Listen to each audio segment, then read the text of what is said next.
जहां तक नजर जाती और जहां तक नहीं जाती है, इसमें लोक शामिल हैं।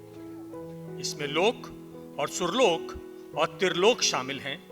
ये मेला है। इसमें धरती शामिल, पेड़, पानी, पवन शामिल हैं। इसमें हंसी, आंसू और हमारे गान शामिल हैं। और तुम्हें कुछ पता ही नहीं इसमें कौन शामिल है। इसमें पुरखों का दमकता इतिहास शामिल है। इसमें लोकमन का रचा मिथिहास शामिल है। इसमें धुन, हमारी सब्र और आस शामिल है। इसमें सबद, सुरती, धुनी और अरदास शामिल है। और तुम्हें कुछ पता ही नहीं। इसमें वर्तमान, अतीत संग भविष्य शामिल है। ईसाई, हिंदू, मुस्लिम, बौद्ध, जैन और सिख शामिल हैं। बहुत कुछ दिख रहा और कितना अदृश्य शामिल है। ये मेला है। ये है एक लहर भी, संघर्ष भी, पर जश्न भी तो है। इसमें रोष हमारा, दर्द हमारा, टशन भी तो है। जो पूछेगा कभी इतिहास तुमसे, प्रश्न भी तो है। और तुम्हें कुछ पता ही नहीं इसमें कौन शामिल है। नहीं, ये भीड़ कोई, ये तो रूहदारों की संगत है। ये गतिमान वाक्य का अर्थ है, शब्दों की पंगत है। ये शोभा यात्रा से अलग ही है यात्रा कोई। गुरुओं की दीक्षा पर चल रहा है काफिला कोई। ये मैं को छोड़ हम लोग होता जा रहा कोई। इसमें मुद्दतों से सीखे समझे सबक शामिल है। इसमें सूफियों फक्कड़ों के 14 तबक शामिल हैं।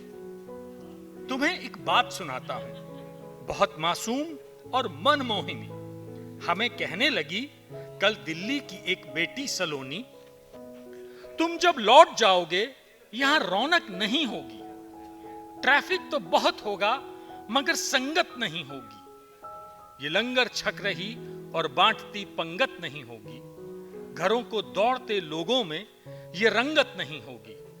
फिर हम क्या करेंगे? तो हमारी आंखें नम हो गई। ये कैसा स्नेह नया है। ये मेला है। घरों को लौटो तुम राजी खुशी, है ये दुआ मेरी। तुम जीतो सच की ये बाजी, है ये दुआ मेरी।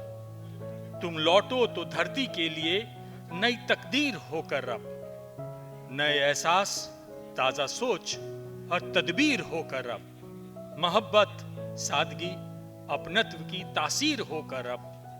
ये इच्छरा मां और पुत्र पूरन के मिलने की बेला है। ये मेला है।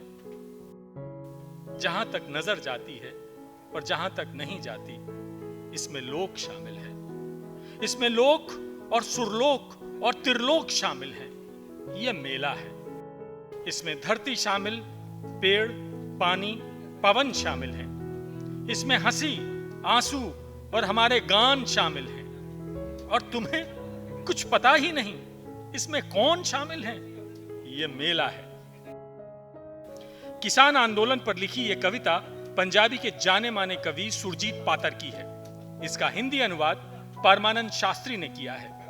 पातर भारतीय साहित्य में गालिब, इकबाल, हरभजन, शिव कुमार बटालवी की परंपरा के कवि माने जाते हैं, जिनकी विद्रोही लेखनी में पंजाब की खुशबू के साथ ही व्यवस्था व अन्याय के प्रति विद्रोह भी है।